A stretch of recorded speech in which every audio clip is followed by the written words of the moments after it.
Yes, yes, yes! Kumusta na kayo mga papi? Isang mapagpalang araw para sa ating lahat. Ngayong araw nga pala, tayo ay lilikha ng isang napakabisa, pangdiinan, pangmalupitan, pwedeng ulam o pulutan. Gising na gising ka sa sarap. Wow. Gising na gising ka sa anghang. Spicy stir-fried veggies and seafood. Wow. O mas kilala bilang gising-gising. Wow naman! Hindi tulog-tulog mga papi. At ganito natin yan ginawa. Excited ka na rin ba? Halika na rito, panoorin natin. This is how we do it. Rock and roll!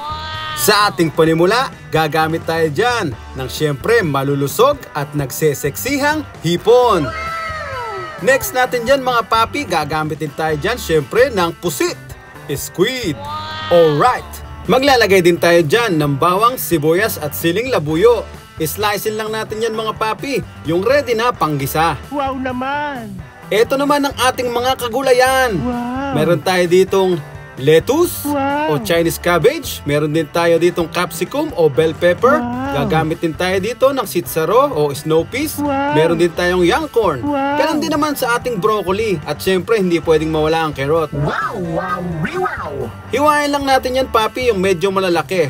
Hindi katulad ng mga pang chop suey, at least dito yung mga ganyan. Dito naman sa ating ibang ingredients, toyo, oyster sauce, gagamit tayo niyan. Syempre, lagay mo na rin ng sesame oil. Syempre, lalagyan natin yan ng paprika powder. Wow! Ganon din naman sa ating black pepper powder. Wow! Samahan natin yan syempre ng boiled eggs. Nakalata yan kasi walang sariwang itlog ng pugo dito. Wow naman! Ganon din naman, laglagan natin yan ng ating chicken stock cubes. Maglalagay din tayo dyan ng konting sugar. Madako naman tayo dito sa ating next step. Dito sa ating paglulutuan, lagyan mo lang yan ng mantika, at least generous amount. Piprituhin natin dito ang ating mga seafoods. Shake it, shake it! Alright! At eto na, nabalatan natin at nalinis na natin ang ating hipon. So sexy! So yummy! Italbog mo na sa ating mainit na mantika at isalansan mo lang siya ng mabuti mga papi. Halu-haluin mo kung kinakailangan, pero ito lulutuin lang natin to ng mabilisan. At least under a minute, okay na yan. Konting halo pa mga papi, ini-stir fry lang natin itong ating hipon. Nakita mo, sumasabog na yung kanyang kulay, naging orange na. Ibig sabihin, luto na yan, pwede na yan. Hanguin na natin yan papi, set aside lang natin. And then maya-maya lang po, pwede na nating isunod dyan yung ating pusit. Wow naman! Eto na nga, si Chapusit. Let's get it on mga baby! Wow! Alright, italbog mo na rin yan mga papi. Halos ganun lang sa ginawa natin sa hipon mga papi. Ini-stir fry lang natin ito. Wow! Lulutuin lang din natin ito in under a minute kasi mamaya-maya isasama din natin siya sa ating mga gulay. So ayan, i-enjoy lang natin habang lumalabas na yung pagkatinta ng pusit. Medyo umiitim na yung ating sauce pero okay lang yan. Haluin pa ulit natin mga papi, at least mga 1 minuto nga natin itong lulutuin. And then maya-maya lang hahanguin na natin ito. Goods na ito. Nakita mo medyo nagsabaw na, no? Pero yan, gagamitin natin yan. Yung mantika na yan, tsaka yung mga inailabas nilang oil o yung mga tinta, yung langis nung ating hipon at pusit. Yan na rin ang paglulutuan natin. Dito na natin igigisa ang ating mga aromatics. Unahin natin dyan ang ating bawang. Huwag kang mag-alala papi kung sa tingin mo, bakit parang medyo maitim na yung mantika ni papi? Natural lang yan kasi kumalat na nga dyan yung ating tinta ng pusit. Haluin lang natin yan papi, ginigisa natin yan. Next mo na dyan ang ating sibuyas. So same process sa pagigisa. Ganun lang din, wala namang pinagkaiba. Haluin lang natin yan. And then nadagdagan na natin yan ng ating paprika powder. At least generous amount. Kasi ang gising-gising talaga, kinukulayan yan. Normally, ang ginagamit nila dyan is annatto seeds o yung ating atsuete. Pero this time, ginamit natin yung paprika para at least merong sweetness. So ayun, sinama na nga natin yung ating siling labuyo and then itinalbog na rin natin dyan ang ating carrot. Inuna na natin yan. So medyo nagkakaramelize at medyo nagtututong na yung ating wok. Nilagyan lang natin ng konting tubig. Then next na natin dyan ang ating broccoli. Tuloy lang tayo sa paghahalo mga papi. Pasayawin mo lang lahat ng ating gulay. I-next mo na dyan ang ating young corn. Ganon din naman sa ating snow peas. So syempre, same process lahat. Unti-unti ang pagdadagdag para at least kalat na kalat ang ating sauce. Ngayon, mas mukhang piyestang-piyesta na ang ating gising-gising kasi dinagdag na natin dyan ang ating mga bell pepper. Ganon din naman ang ating celery. And at this point, pwede na nating timplahan yan ng ating mushroom oyster sauce. Lagyan mo lang papi ng generous amount. Paliguan mo ng oyster sauce. Idagdag mo na rin ang ating black pepper powder para meron tayong spice. Ganon din naman sa ating Knorr cubes, chicken flavor. At para mas naging spicy ang ating stir fry, syempre dagdagan mo ng chili flakes. Taktakan mo rin ang ating asin para at least sabog na sabog ang sarap. Lagyan din natin yan ng ating sesame oil. Pampa-aroma yan mga papi. And then pwede na nating isama dito ang ating quail eggs o itlog ng pugo.